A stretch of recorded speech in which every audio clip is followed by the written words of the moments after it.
Everyone, जैसा कि हम लोग पिछले क्लासेस में प्लेन मिरर की दो प्रॉपर्टी पढ़ चुके थे, जिसमें सबसे पहली प्रॉपर्टी यह थी कि यदि प्लेन मिरर के सामने रियल ऑब्जेक्ट रखते हैं, वास्तविक वस्तु रखते हैं, तो उसका प्रतिबिंब आभासी बनता है और आभासी वस्तु रखते हैं तो उसका प्रतिबिंब वास्तविक बनता है।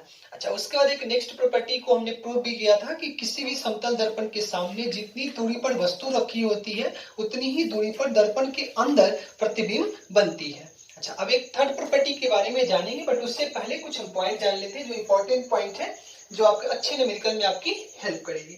जैसे यहाँ पे देखिएगा,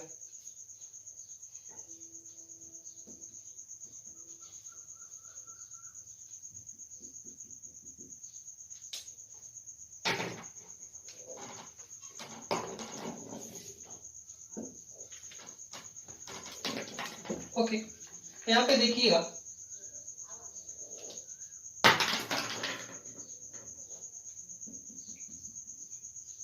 ये आपकी प्लेन मिरर है, समतल दर्पण है।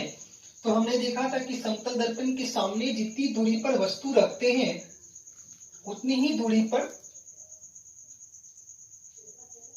समतल दर्पण के अंदर पीछे की तरफ प्रतिबिंब बनती है। मतलब यदि समतल दर्पण के सामने L दूरी पर कोई वस्तु है तो उसका प्रतिबिंब समतल दर्पण के अंदर या पीछे की तरफ कितनी दूरी पर बनेगी?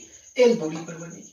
पर देखिए यहाँ पे जो सबसे इंपॉर्टेंट कंडीशन क्या है कि जो हम 10th क्लासेस में जानते थे सिंपली कि समतल दर्पण में जितनी दूरी पे वस्तु रखते हैं उतनी दूरी पे प्रतिबिंब बनता है। यदि आप ये जानते हो तो आपसे अच्छा न्यूमेरिकल गलत कर जाओगे। देखिए कैसे कैसे गलती होती है। सबसे पहले इसका एक कंडीशन जान लेते हैं। तो इसका जो इंपॉर्टेंट कंडीशन है कि देखिए समतल दर्पण में प्रतिबिंब ठीक है कि उतनी ही दूरी पर बनेगी, बट ध्यान यह रखना है कि उस लाइन पर बनेगी जो समतल दर्पण पर लंबवत होती है। जैसे देखिए ऑब्जेक्ट यहाँ है, इससे हम क्या करेंगे, एक लाइन ड्रॉ करेंगे। जैसे देखिए एक लाइन ऐसे है, एक लाइन ऐसे है, एक लाइन ऐसे है, बहुत सारे लाइन ड्रॉ करेंगे। ड्रॉ करने के बाद देखेंगे कि कौन सी लाइन दर्पण पर लंबवत है। जैसे यहाँ देख सकते हो यह दर्पण पे लंबवत नहीं है, यह भी दर्पण पे लंबवत नहीं है, बट यह लाइन क्या है, दर्पण पर लंबवत है।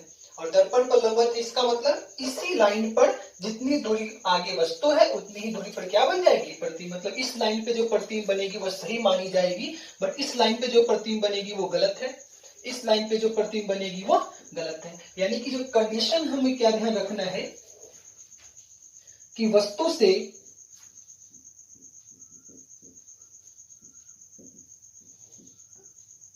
लाइन ड्रॉ करेंगे, ठीक है, तथा लंबवत लाइन पर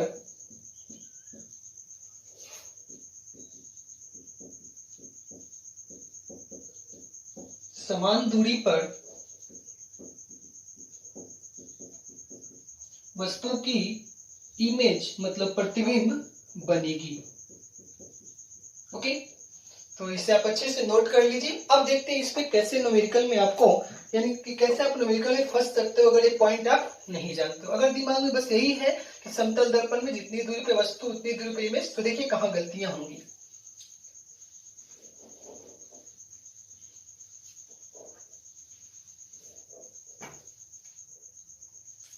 ओके, देखिए फर्स्ट क्वेश्चन कुछ इस तरह से है।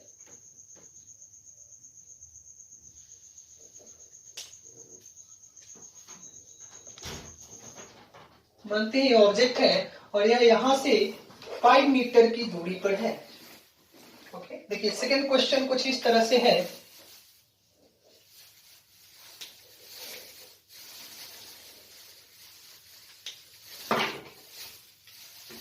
सेकंड क्वेश्चन कुछ इस तरह से है कि इस बार आपकी मिरर कुछ इस तरह से दी हुई है, सही है।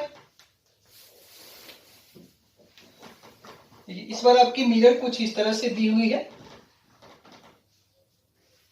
इस बार भी वस्तु देखिए यहां से कितनी दूरी पर है, 5 मीटर की दूरी पे ऑब्जेक्ट रखी हुई है। अब आपसे क्या पूछा जाएगा कि बताइए दोनों दर्पण में प्रतिबिंब कितनी दूरी पर बनेगी। तो दोनों दर्पण में प्रतिबिंब कितनी दूरी पर बनेगी, तो देखिए क्या क्या ध्यान देना है। अगर आप यह नहीं जानते हो कि समतल दर्पण में प्रतिबिंब उस लाइन पे बनती है जो लाइन दर्पण पर लंबवत होनी चाहिए, तो गलती क्या हो जाएगी कि चलिए यहाँ पर तो ठीक है 5 मीटर, जो लोग मतलब कह सकते हो ट्रेडिशनल पढ़ाई कर रहे हैं उनके लिए गलती क्या होगी, तुरंत यहाँ पे आएंगे।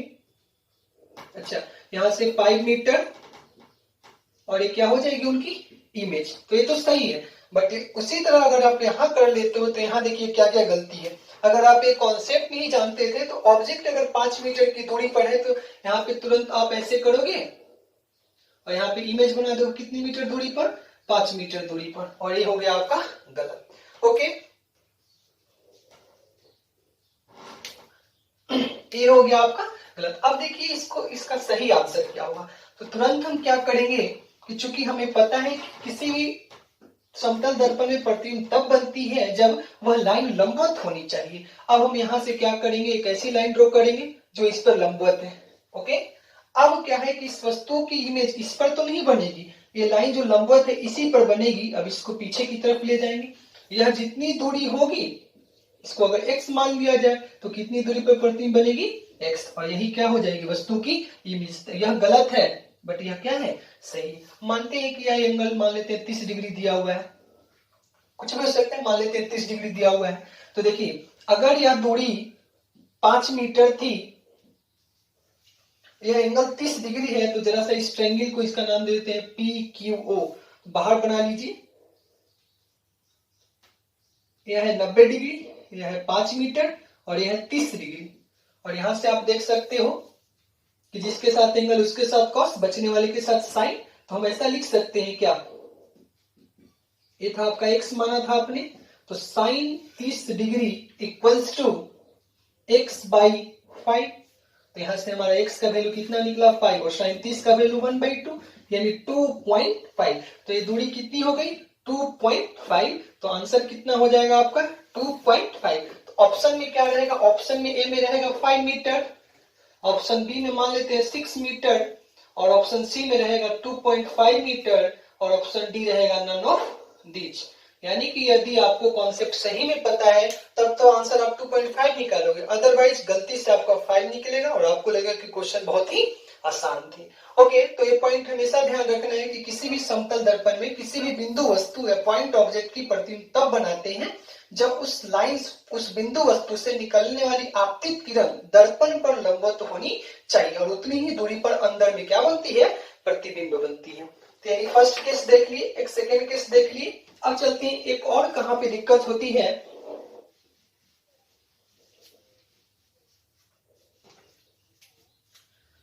कभी कभी क्वेश्चंस में इस तरह से होते हैं कि यहाँ पे आपको दर्पण दी हुई रहेगी और ऑब्जेक्ट यहां दे देगा, और यहां से आपकी दूरी है, फिर से मान लेते हैं 5 मीटर। अब आपसे पूछेगा कि बताइए प्रतिबिंब कहां बनेगी। तो बहुत लोग प्रॉब्लम ये पर हो जाते हैं कि अच्छा दर्पण तो यहाँ है, वस्तु यहाँ है, प्रतिबिंब बनेगी ही नहीं। बट आपको क्या ध्यान रखना है कि हमेशा इस तरह के जब भी प्रॉब्लम आए तो कुछ नहीं करना है, इस दर्पण को पीछे की तरफ इसी लाइन में लेके चलाना है। ओके, अब फिर से देखिए ये लाइन इस पे लंबवत है, लंबवत है मतलब कंडीशन सेटिस्फाइड है, इस लाइन को आगे करेंगे। कितनी दूरी 5 मीटर, तो ये भी कितनी दूरी हो जाएगी 5 मीटर। ओके, यानी यहां पर क्या बन जाएगी इमेज। अगर कोई बोले कि नहीं सर हमको इसका रे डायग्राम बना के दिखाइए, तो देखिए पहले से दर्पण यहां था तो यहां पर एक लाइन ऐसे भेजेंगे, एक लाइन ऐसे भेजेंगे, ये आपतित किरण है, एक परावर्तित किरण है, और ये भी क्या है परावर्तित किरण है। जब इसको हम पीछे की तरफ करेंगे तो ये लास्टली आकर के कहां कट जाएगी, कट जाएगी। और हमें पता है कि किसी भी समतल दर्पण में जितनी दूरी पे वस्तु होती है उतनी दूरी पर प्रतिबिंब होती है। तो ये तीनों कंडीशन हमेशा ध्यान रखें, और सबसे इंपॉर्टेंट कंडीशन यह है कि उसी लाइन पे बनेगी जो लाइन वस्तु से निकलने वाली किरण दर्पण पर लंबवत होनी चाहिए। अगर लंबवत है तो उस पर बनेगी, अदरवाइज नहीं बनेगी। तो एक कंडीशन हमेशा ध्यान रखें। चलिए, तो अब हमने पॉइंट ऑब्जेक्ट के बारे में देख लिया। अब हम लोग पढ़ने जा रहे हैं कि जब वस्तु लाइन के रूप में हो, लाइन ऑब्जेक्ट हो, रेखीय हो, तब प्रतिबिंब कैसे बनती है। जैसे देखिए, अब है कि मेरे पास एक प्लेन मिरर है, समतल दर्पण है, और इसके सामने एक वस्तु है ए बी, और आपसे पूछा जाएगा, और इसकी दूरी मान लेते हैं यहां से 10 मीटर है।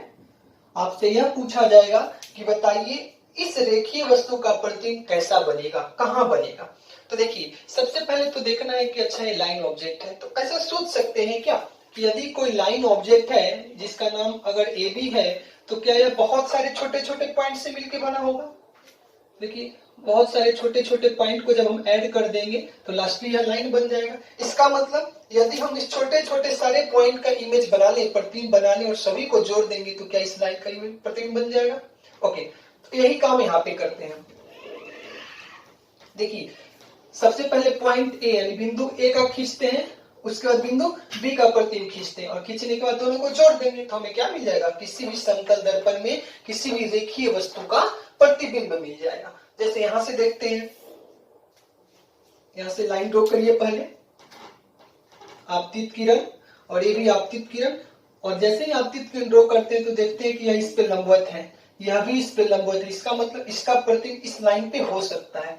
इसको आगे की तरफ ले जाएंगे, इसको भी आगे की तरफ ले जाएंगे और जैसे ही 10 मीटर पे जाएंगे तो यहाँ पर बन जाएगी ए डैश और यहाँ पे बन जाएगी बी डैश और इन दोनों को फिर से क्या कर देंगे, ऐड कर देंगे। तो देखिए किसी भी लाइन ऑब्जेक्ट का प्रतिबिंब समान दूरी पर कैसा बन रहा है, लाइन ऑब्जेक्ट बन रहा है। और क्या ध्यान देना है, देखिए यह वास्तविक वस्तु है और यह दर्पण के पीछे बन रहा है तो यह कैसी है, आभासी वस्तु है। यहाँ पर एक इंपॉर्टेंट रिजल्ट फिर से ध्यान रखना है, जरा से देखिए तो जितनी हाइट या जितनी ऊंचाई ए बी की है उतनी ही ऊंचाई ए डैश और बी डैश की। इसका मतलब समतल दर्पण की तीसरी प्रॉपर्टी हमको पता चल चुकी है कि समतल दर्पण में वस्तु की ऊंचाई और प्रतिबिंब की ऊंचाई आपस में एक समान होती है। तो यहाँ पे उसे लिख देंगे।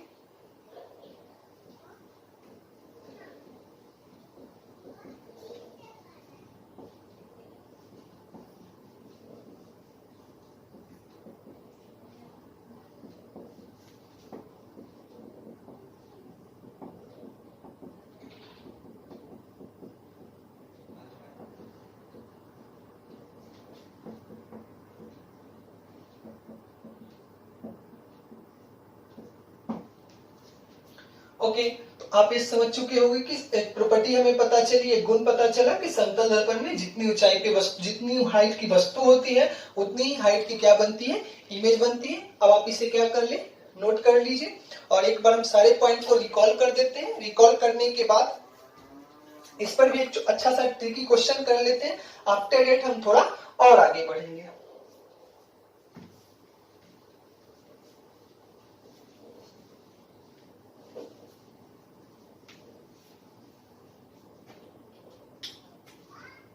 जैसे देखिए समतल दर्पण में 3 टाइप के क्वेश्चन हैं। एक तो देखिए यहाँ पर है ए बी, यहां से मानते हैं कि 8 मीटर की दूरी पर है। एक क्वेश्चन है कि देखिए फिर से समतल दर्पण ही है, समतल दर्पण ही है बट इस बार वस्तु कुछ इस तरह से दी हुई है ए बी। अब आपको इसका क्या निकालना है, प्रतिबिंब बताना है। और थर्ड क्वेश्चन कुछ इस तरह से है, थर्ड क्वेश्चन कुछ इस तरह से है जहां पर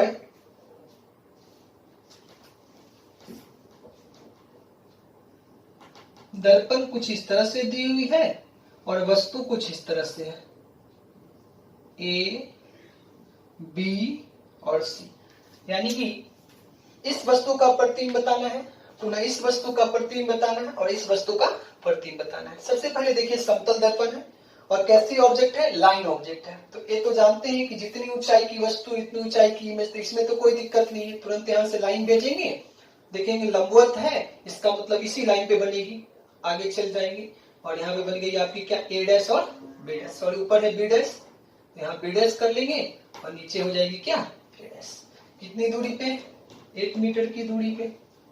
तो फर्स्ट तो आसान था। अब चलते हैं जरा सेकंड को देखते हैं। सेकंड क्वेश्चन क्या है, तो सेकंड क्वेश्चन कुछ इस तरह से दी हुई है। यहाँ है ए और यहाँ है बी और यहाँ पुनः क्या है, समतल दर्पण। पुनः क्या करेंगे, यहाँ से आपतित किरण भेजेंगे और यहाँ से ही भेजेंगे और देखेंगे कि यह लंबवत है। लंबवत है इसका मतलब इसको आगे की तरफ करेंगे, उसको भी आगे की तरफ। जितनी दूरी पे पॉइंट है उतनी ही दूरी पर क्या बन जाएगी, बी डैश। जितनी दूरी पे ए है उतनी ही दूरी पे क्या हो जाएगी, ए डैश। अब दोनों को क्या कर लेंगे, मैच कर लेंगे। तो यानी कि यार ए बी का प्रतिबिंब ए डैश बी डैश इस तरह से हो गया। यानी सेकंड क्वेश्चन हमें हो चुके हैं। अब हमें थर्ड क्वेश्चन जो कि थोड़ा इंपॉर्टेंट है, थोड़ा समझने वाला है, उसे देखते हैं किस तरह से बनाएंगे। तो ये थर्ड क्वेश्चन में क्या क्या गलती हो सकती है।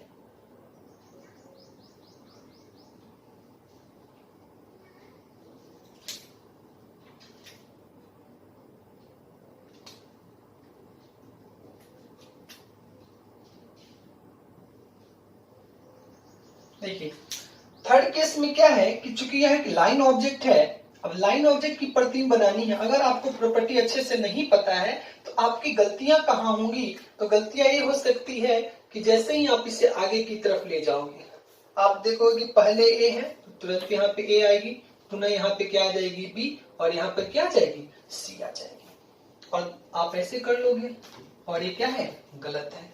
क्यों गलत हो गई, तो देखिए जैसे ही आपने ये लाइन ड्रॉ किया तो क्या यह लाइन लंबवत है, नहीं, इसका मतलब इस लाइन पे तो इसका प्रतिबिंब नहीं बनेगा। आप सोचेंगे कहाँ बनेगा, तो हम इससे कुछ ऐसी आपतित किरण भेजेंगे जो इस दर्पण पर लंबवत हो, तो एक यहाँ से भेजते हैं, एक यहाँ से भेजते हैं, और एक यहाँ से भेजते हैं, और देखिए यह भी लंबवत, यह भी लंबवत, और यह भी लंबवत, यानी कि अब हमें पता चल चुका है कि बिंदु ए का प्रतिबिंब इसी लाइन पे बनेगा। तो इस लाइन को आगे कर लेते हैं, पुनः इसको देखिए, इसका प्रतिबिंब इसी लाइन पे बनेगा, इसको पुनः आगे कर लेते हैं, इसका प्रतिबिंब इसी लाइन पे बनेगा, अब इसको आगे कर लेते हैं। यह हो गई सी का प्रतिबिंब यहाँ सी डैश, जितनी दूरी पे वस्तु उतनी दूरी पे प्रतिबिंब। बी का यहाँ पे बनेगा क्या बी डैश, और ए का यहाँ पर क्या बनेगा ए डैश। अब इस तीनों को क्या कर देंगे मैच कर देंगे। अब देखिए वस्तु था ए बी सी, उसका प्रतिबिंब क्या बना ए डैश बी डैश और सी डैश, तो यह सही है और यह क्या है गलत है। ये सारे इंपॉर्टेंट पॉइंट आपको ध्यान रखनी। एक छोटी सी पॉइंट और जान लेते हैं समतल दर्पण में।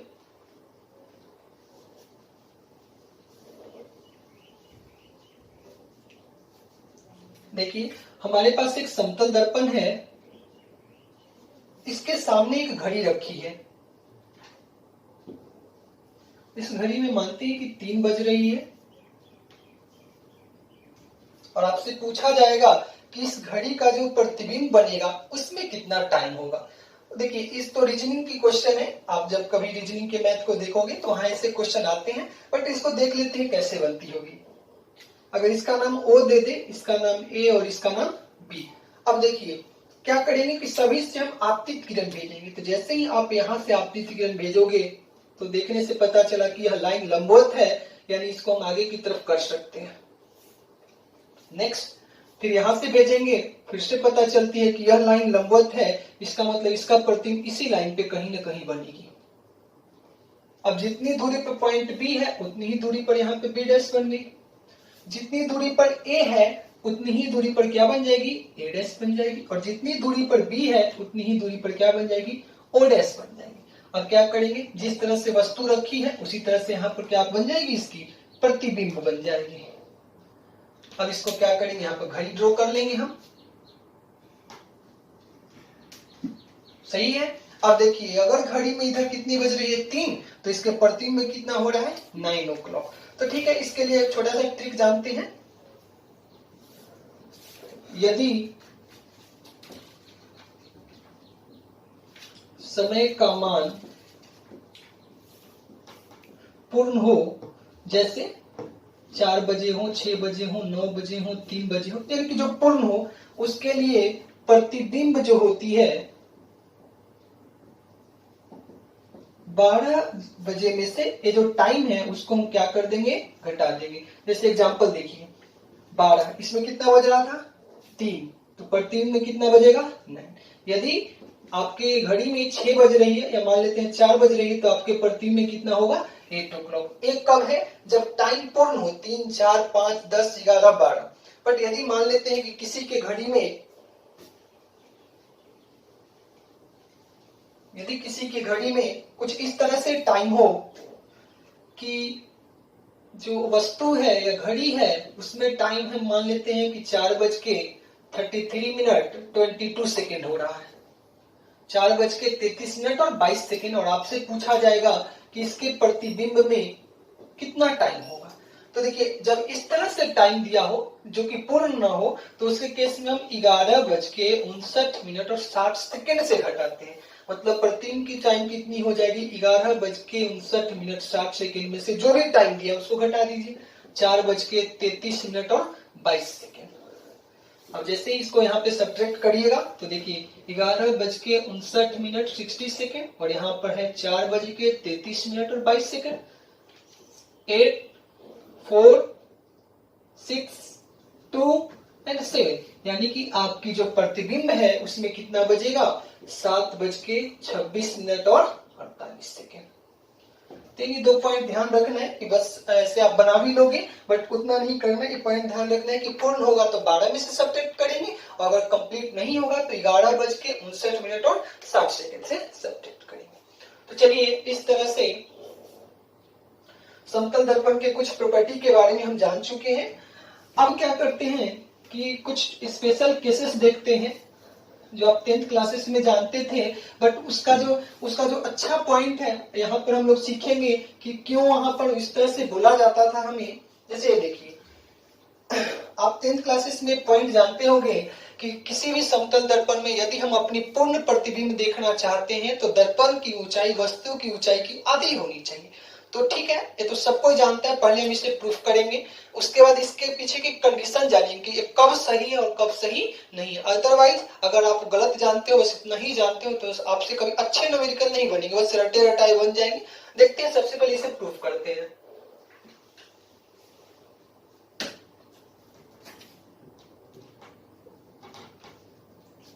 हम लोग प्रूफ करने जा रहे हैं कि समतल दर्पण में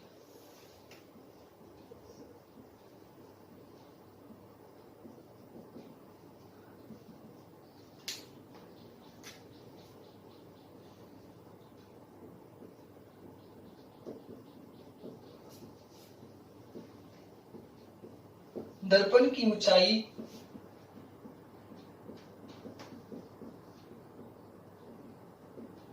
वस्तु की ऊंचाई बाय 2 होती है। कैसे? यानी कि यदि आप चाहते हो कि किसी समतल दर्पण में हम अपना पूरा प्रतिबिंब देख पाए, यदि समतल दर्पण में आप चाहते हो कि हम अपना पूरा प्रतिबिंब देख पाए, तो क्या होना चाहिए कि यदि इस आदमी की ऊंचाई, मैन की ऊंचाई h है, तो इस दर्पण की ऊंचाई होनी चाहिए h/2। अब यही हमें प्रूफ करना है। चलिए इसको प्रूफ कर लेते हैं।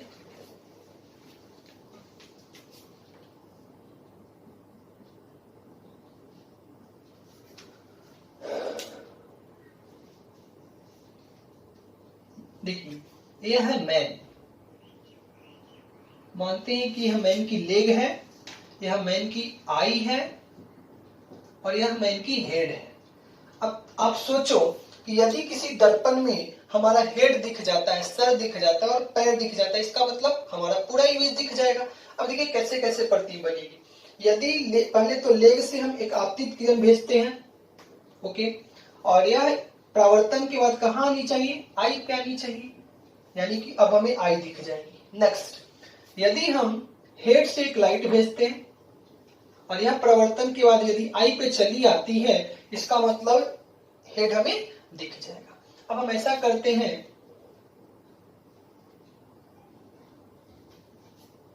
ये इसका नाम दे देते हैं PQR, और यहाँ पे देखिएगा, यहाँ पर हमने अभिलंब ड्रॉ कर दिया और यहाँ भी कर देते हैं ड्रॉ।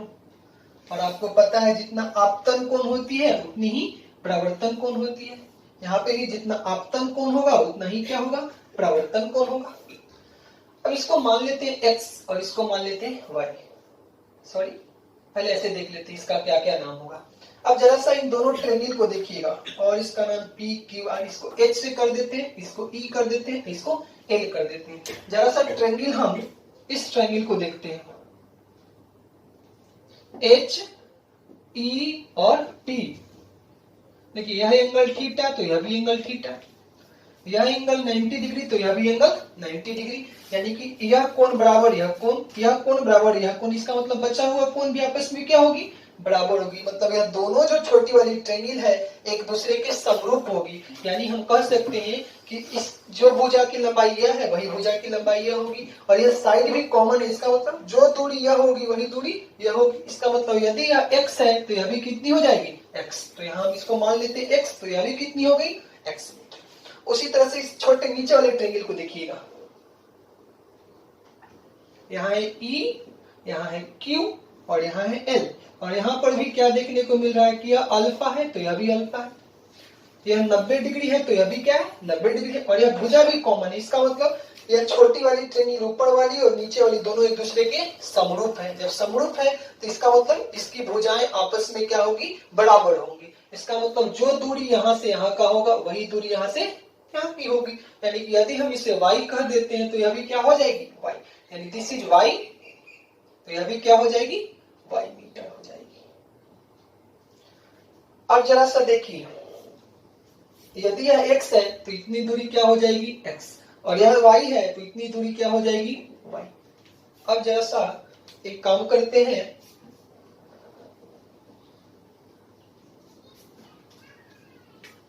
PQ क्या है, तो PQ है दर्पण की ऊंचाई, और PQ इज इक्वल्स टू, तो हम लिख सकते हैं x प्लस वाई, और इसको मान लेते हैं स्मॉल h, यह है दर्पण की ऊंचाई। अब अगले पॉइंट पे चलते हैं, इधर देखते हैं आदमी की ऊंचाई कितनी है, तो यहां से लेकर के यहां तक इसको कैपिटल H मान लेते हैं।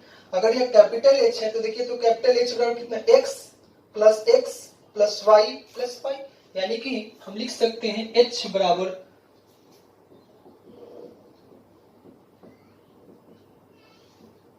आदमी की ऊंचाई, और यह कितनी है x plus y plus y, तो यहां से हो गया 2 इंटू एक्स प्लस वाई, यह हो गया h।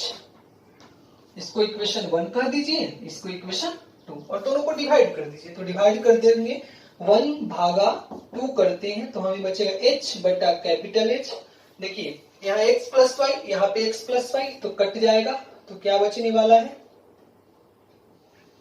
x प्लस वाई, नीचे क्या है 2 इंटू एक्स प्लस वाई, और यह कैंसिल हो गया, बचा 1/2। तो यहाँ से रिजल्ट क्या आने वाला है, ऊपर लिख देते हैं आपका स्मॉल h बटा capital H is equals to 1/2, और यहाँ से h इज इक्वल्स टू आया है, इधर चला जाएगा तो h/, this is important result.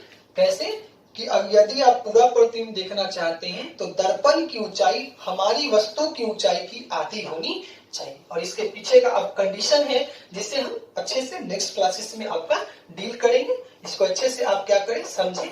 Okay, thank you. इसका सारा कंडीशन जानेंगे, और कंडीशन जानने के बाद कुछ अच्छे न्यूमेरिकल के पास जाएंगे, तब आपको समतल दर्पण की बहुत सारी प्रॉब्लम बननी शुरू हो जाएगी, आपका थोड़ा कॉन्सेप्ट बिल्डअप हो जाएगा। हाँ, एक चीज का तो हमेशा ध्यान रखें, रेगुलरली पढ़ें, कंटिन्यूअस पढ़ें। हम लोग का वीडियो स्मॉल साइज का इसलिए हम देते हैं कि आप इसे अच्छे से पढ़ भी पाओ, ज्यादा आपके पास बर्डन ना हो। अल्टरनेटली मैथ का और फिजिक्स का वीडियो आपको मिल जा रहा है और कंटिन्यूअस मिलता रहेगा।